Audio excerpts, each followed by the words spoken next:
Turuan niyo po kaming lalo pang magkaisa at magtulungan para sa ikatitibay ng lipunan at ng bansa.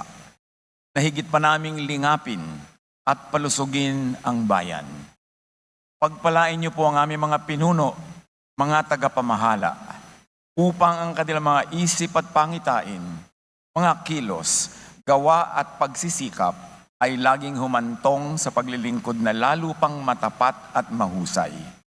Gabayan niyo po ang kanilang panunungkulan upang lalo pang magbunga ng mga biyayang tuluyang nakararating at natatamasa ng lahat.